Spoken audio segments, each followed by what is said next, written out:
My name is Maxine, and I am 54 years old. For 28 of those years, my entire identity, my reason for getting up every single morning was summed up in 2 words: Chloe's mum. I remember holding the handlebars of her pink bicycle, my hands steady as she wobbled down our driveway. Her knuckles were white, her little face set in determined lines. I ran beside her, breathless, until that magical moment she found her balance and sailed away from me all by herself. I thought that was the hardest letting go I would ever do. I was wrong. The real test came when she was 28 herself, wearing an engagement ring and talking about wedding plans over coffee in my sunny kitchen. The woman who had once needed my hands to hold her up was about to tell me she no longer needed my traditions to hold her day together. Before I share what happened in that kitchen and the journey that followed, I would love to know who is listening today. If you are watching from a quiet town in Nebraska or a bustling city in Florida, or any place where you have ever loved someone enough to let them go, please take a second to say hello in the comments below. If stories about family heartache and quiet strength mean something to you, I would be so grateful if you would join our community by liking this video and subscribing. Your presence here makes sharing this easier. Now let me pour you a fresh cup and I will begin. The morning she came over, the house felt full of promise. I used my mother's bone china cups, the ones with the delicate blue periwinkles. Chloe noticed. "These are so pretty, Mum. So vintage." She said it like it was a museum piece, not something from her own grandmother's life. She was buzzing with energy, sketching ideas on a napkin, a warehouse space with exposed brick. No seated dinner, just artisanal food stations, a dress that was more like a sculptural piece. I listened, my smile feeling tighter with each new detail. It was not the garden wedding I had quietly imagined for her, but it was her day. I ventured a few suggestions timidly. My friend Marianne did beautiful catering. Maybe she could do a tasting. Chloe patted my hand. "That's so sweet of you to think of, but we want something more curated." I mentioned my mother's lace carefully preserved in a trunk upstairs. It could be a veil or a wrap. Her smile was patient. "Oh, Mum, that's a lovely thought, really, but it's just not our vibe." Then she set her cup down with a soft click. The sound felt final. "There's something else we need to talk about, Mum, about the ceremony structure." My heart did a little foolish leap. In my secret hopes, I thought maybe she would ask me to walk her down the aisle. A mother giving her daughter away. It would have been non-traditional, but deeply meaningful. I straightened up, ready to be honoured. "Daniel and I have talked a lot about this," she said, her voice taking on that measured, explanatory tone she used when discussing a new design philosophy. "We feel the whole father of the bride role is problematic. It's rooted in this archaic patriarchal idea of ownership. We want to break from that entirely." The air left my lungs. "I see," I managed to whisper. "So, what will you do instead?" She brightened, as if relieved I was following along. "We want it to represent a chosen family, a modern support system, so Richard has agreed to walk me." The name hung in the sunlit kitchen like a bad smell. Richard. My ex-husband, David's partner, a man 10 years younger than David, whom Chloe had known for all of 18 months. He was a personal life coach with a podcast. He called my homemade apple pie adorably rustic. I felt the room tilt. All those years of being both mother and father. The parent-teacher conferences, I alone attended, the bills I paid alone, the nights I stayed up, worrying alone. All of it was now problematic. My role, my history was being replaced by a man whose most significant contribution to her life was recommending a meditation app. I looked at my daughter's expectant face. She was waiting for my approval, for my modern, understanding blessing. The words formed like stones in my throat. "I see," I said again, my voice strangely calm. "It's your day." I took a sip of my now lukewarm coffee. It tasted like ashes.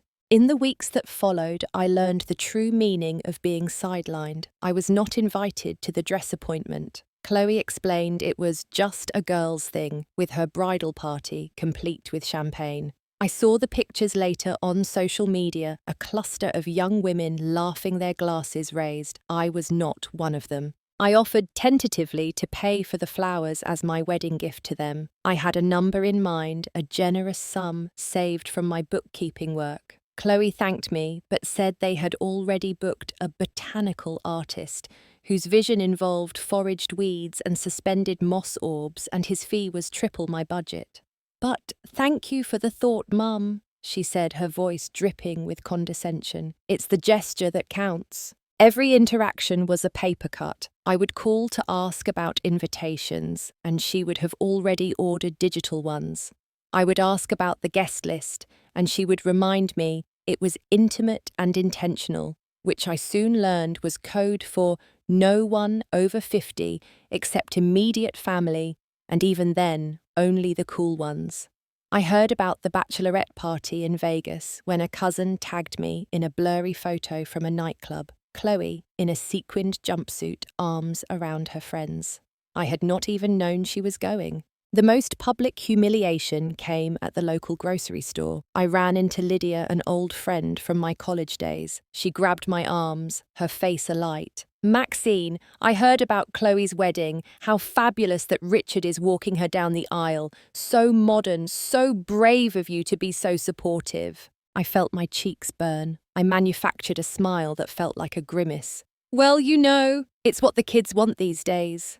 Lydia gushed on, utterly unaware she was twisting the knife. That night, alone in the silence of the house Chloe grew up in, I broke. I pulled the heavy photo albums from the shelf. There I was, 26 years old, exhausted, but beaming, holding a newborn Chloe in the hospital. Me at 30, helping a glue-covered 7-year-old with a science project at this very kitchen table. Me at 45, looking tired but proud at her high school graduation, my arm tight around her shoulders. The evidence of my life's work was all there in fading photographs. The unglamorous, traditional, relentless work of single motherhood, the packing of lunches, the nursing of fevers, the saving for college.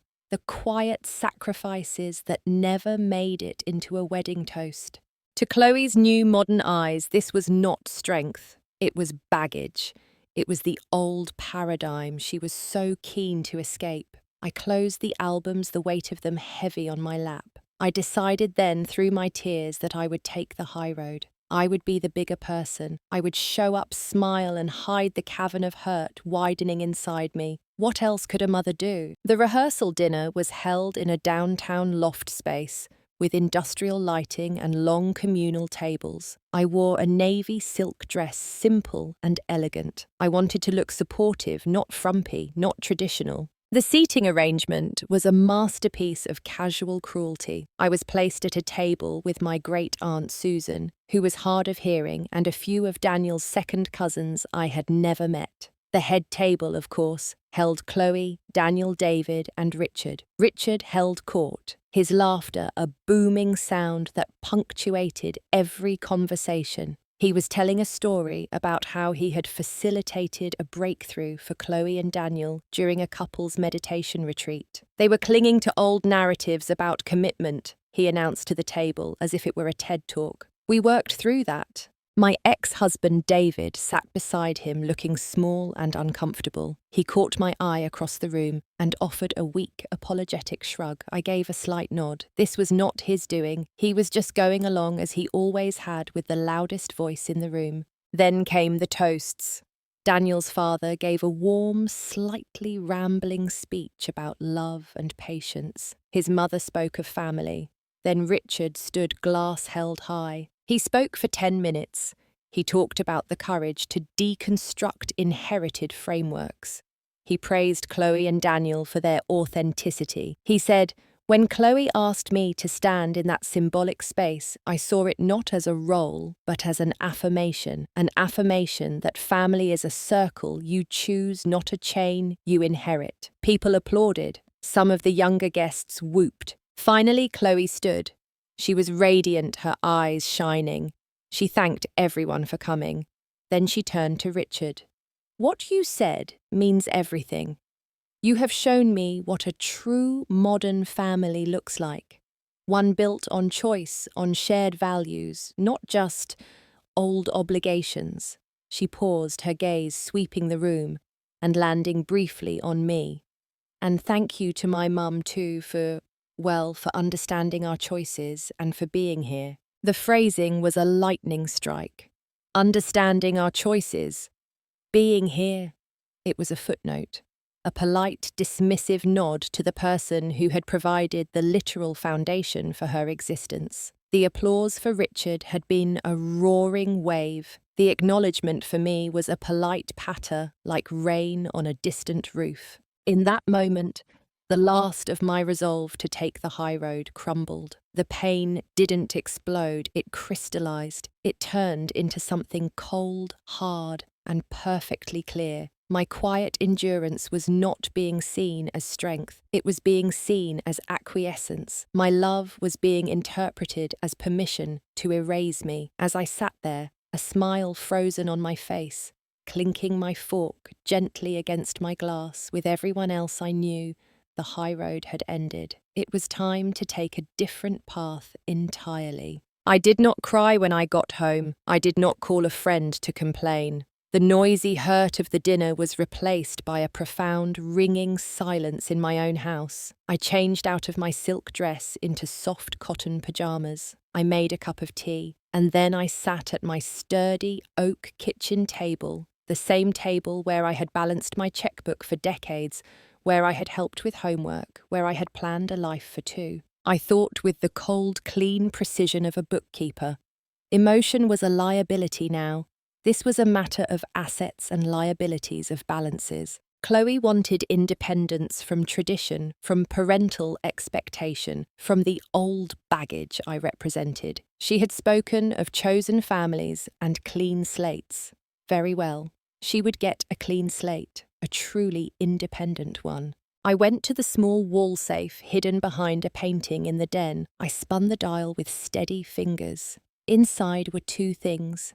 The first was a bank book for a savings account I had opened the year Chloe turned 10. Chloe's wedding fund. I had deposited a little every month through lean times and better ones. It was a substantial sum, enough for a beautiful traditional wedding. It was meant to be my gift, my final act of support as she started her new life. The second item was a deed for the little lake cottage my parents had left me. It was a modest 2-bedroom place on Pine Lake, paid off for years. Chloe had spent every summer there as a child. She called it her happy place. She had always assumed, without ever discussing it, that it would one day be hers. I laid them on the table, the fund and the deed, symbols of traditional parental support, symbols of the future she took for granted. My plan formed with absolute clarity. I would not argue. I would not make a scene. I would simply give her exactly what her words demanded: total, unambiguous independence. The next morning, I called my attorney, a no-nonsense woman named Gail, who had handled my divorce. "Gail," I said, my voice even, "I need you to draft a quitclaim deed for the Pine Lake property, transferring full ownership to my daughter Chloe. I want it clean. No life estate, no strings." There was a pause on the line. "Maxine, are you sure that's a significant asset?" "I have never been more sure," I replied. Next, I went to the bank. I transferred every last cent of the wedding fund into a new high-yield account, in Chloe's name only. I removed myself as a signatory entirely. The money was no longer mine in any capacity. Finally, I sat down to write a letter. It was not a long emotional outpouring. It was factual, direct. It was a closing statement. I wrote, "My dearest Chloe, you have made it abundantly clear that you seek a life unencumbered by the traditions and expectations of your past. I have always only wanted your happiness. True independence is not just symbolic, it is practical. Enclosed is the wedding fund I saved for you. It is now solely yours, with no strings attached. Also, enclosed is the deed to the lake cottage. It is my gift to you and Daniel. The mortgage is paid. The taxes are current. It is yours free and clear. You now have complete financial and symbolic independence from me. I love you. Always have, always will. But now you are truly on your own. With all my love, Mum. I printed it on my best stationery. I placed the letter, the new bank account statement, and the notarized quitclaim deed into a large flat envelope. I wrapped the envelope in beautiful silver wedding paper and tied it with a simple white ribbon. It was the heaviest gift I had ever prepared. The wedding day dawned bright and clear. I dressed with care again, choosing a charcoal grey sheath dress that felt like armour. I applied my makeup, my hand steady. I looked like myself, only calmer. The frantic, hurt energy was gone, replaced by a deep, unsettling peace. The ceremony was in the promised warehouse. It was all concrete and twinkling fairy lights. I took a seat on the end of a wooden bench halfway back. I watched as Richard, resplendent in a velvet blazer, offered his arm to my daughter at the back of the space. Chloe was stunning her dress, an architectural marvel of folds and sheer panels. She beamed up at him as if he were granting her a great honour. Together, they began the long walk down the makeshift aisle. My heart ached a raw physical pain, but my face remained a placid mask. I did not cry. I simply observed as if from a great distance. I heard their modern vows, promises to honour each other's individual journeys and hold space for mutual evolution. The officiant was a friend who quoted Rumi. After the ceremony, during the cocktail hour in another part of the warehouse, an elderly aunt of David's shuffled over to me. She squeezed my hand, her eyes watery. "It must be hard for you, Maxine," she whispered, walking her down the aisle. "That should have been you." I squeezed her hand back and offered my practiced, gentle smile. "Chloe knows exactly what she wants," I said, my voice clear and carrying just enough. "I respect that." The aunt looked at me with a mix of pity and confusion before moving away. I found my moment when Chloe was flitting between guests, a whirlwind of silk and joy. I approached her, the silver-wrapped package in my hands. "For you and Daniel," I said, pressing it into her hands. "A little something for your future. Open it later when you have a quiet moment together." She looked at the box, then at me, a flicker of surprise in her eyes. "Oh, Mum, you didn't have to." She leaned in and gave me a hurried, perfume-scented kiss on the cheek. "Thank you. I'll open it later." She handed the box to a bridesmaid, who added it to a growing pile on a designated table. It was much later during the reception dinner that they finally slipped away. From what Daniel told me, weeks afterwards, they found a quiet corner behind the makeshift bar, giddy and tired. Chloe remembered the flat box. "Let's see what Mum gave us," she said, perhaps expecting a check or a sentimental piece of jewellery. She untied the ribbon, tore off the paper. She lifted the lid off the plain white box inside. She saw the envelope. Puzzled, she opened it. The first thing that fluttered out was the bank statement. She picked it up, her eyes scanning the numbers, her name as the sole account holder. The colour began to drain from her face. "Daniel," she said, her voice strange, "look at this." Then came the deed. The formal legal language.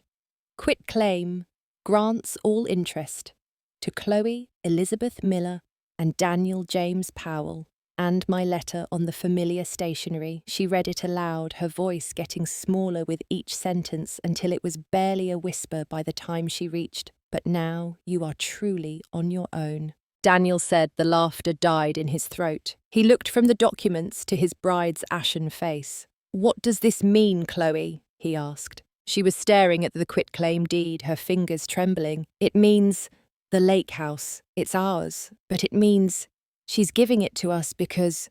She couldn't finish. The full, brutal, elegant meaning of my gift settled over them both. It was not a blessing, it was a severance. A granting of her wish so complete it felt like abandonment. Back in the noisy reception hall, I was finishing a slice of cake. I saw them return from the shadowed corner. Chloe's radiance was gone. She looked pale-stricken. Her eyes searched the crowd frantically until they found mine. I held her gaze, gave her the same calm, respectful nod I had given her all day. Then I turned and began saying my goodbyes. The fallout was not immediate drama. It was a slow, cold wave that rolled through the rest of the evening and the days that followed. About 20 minutes after they opened the gift, Chloe found me near the exit, where I was thanking Daniel's parents. She pulled me aside, her grip tight on my wrist. "Mum, we need to talk. Now." Her voice was low, frantic. We stepped into a dimly lit hallway, lined with stacked chairs. "What is this?" she hissed, holding up the folded deed.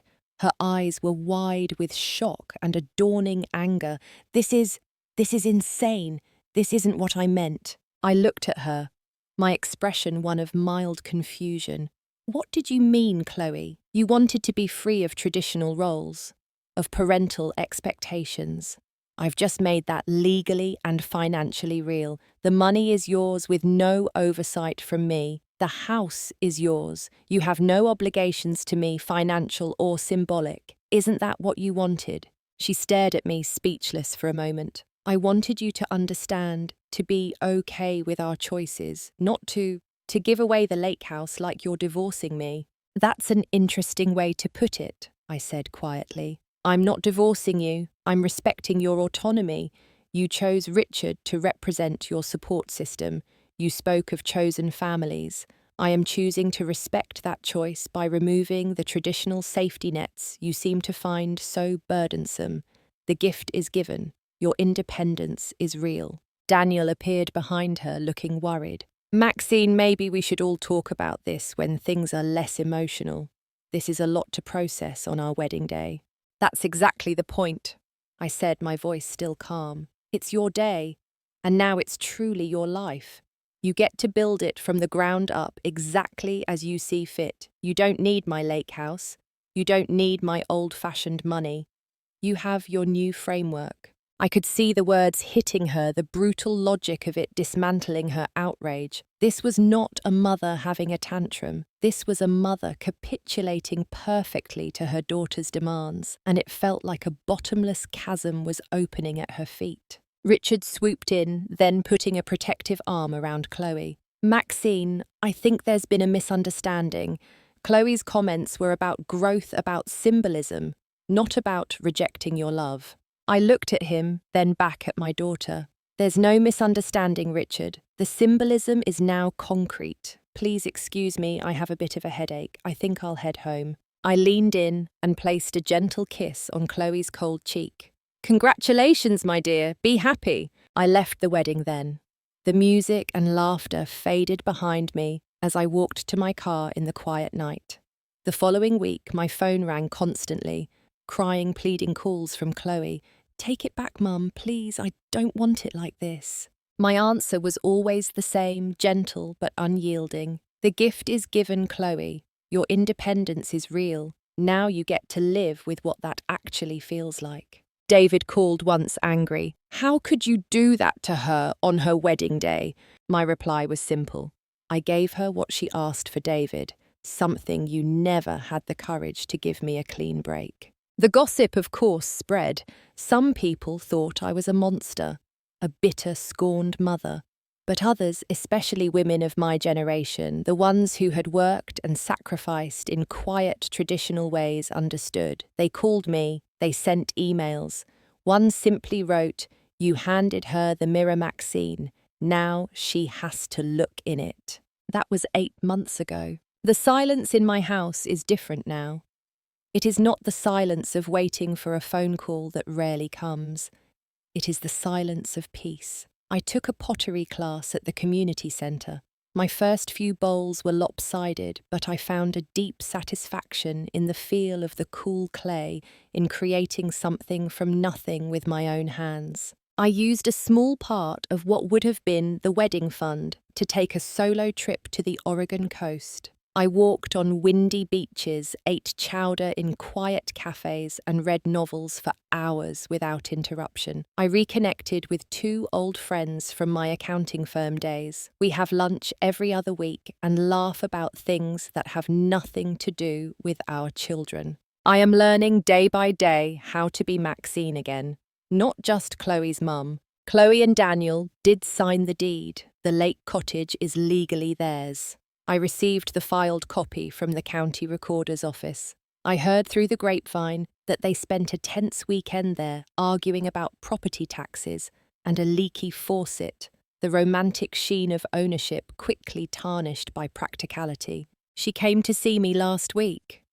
Just her. No Daniel. She looked tired. There was a new line between her eyebrows that hadn't been there before. She didn't bring up the house or the money. She didn't try to give anything back. We sat in the living room with tea, the same china cups.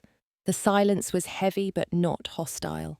Property taxes are due in November, she said finally, not looking at me. I've been learning how to pay them online. It's more complicated than I thought. I nodded.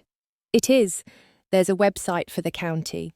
I can send you the link if you like. She gave a short, humorless laugh. Yeah, that would be great. She sipped her tea. Richard and Dad went to Costa Rica for a month, a mindfulness retreat. I hope they find what they're looking for, I said, and I almost meant it. She looked at me, then really looked at me. The defiance was gone. In its place was a weary, painful understanding. It felt different, she said quietly, when it was real. Not just an idea to talk about, the independence thing. I waited. It felt lonely. She admitted the words, barely a whisper. I didn't rush to comfort her. I didn't say, I told you so. I simply let the words hang in the air between us, acknowledging their truth. Love does not always mean holding on. I have learned that. Sometimes the most loving and excruciating thing you can do is to let go so completely, so definitively, that the other person finally feels the true weight of the ground beneath their feet. My job was not to be her foundation forever. My job was to build her one so strong she could walk away from it. And then I had to step back and let her discover if the ground she chose herself could hold her. I am at peace. It is a peace that cost me everything I thought I was supposed to be, and I think one day she will find her own version of peace too. Not the kind you get from rejecting the past, but the kind you earn by building a future with your own two hands, aware of the true cost of every brick. Now, I would love to hear from you. Have you ever had to redefine your role in someone's life? Have you ever given someone exactly what they asked for, only to have them realize it wasn't what they wanted? Please share your thoughts or your own stories in the comments below. If this story resonated with you, if it made you think or feel something, please let me know by giving this video a like. It means more than you know. And if you want to join me for more conversations about life, family, and the difficult roads we walk, please hit that subscribe button and share this with someone who might need to hear it today. Thank you for listening. Thank you for being here. And whatever you are holding or letting go of today, I wish you peace.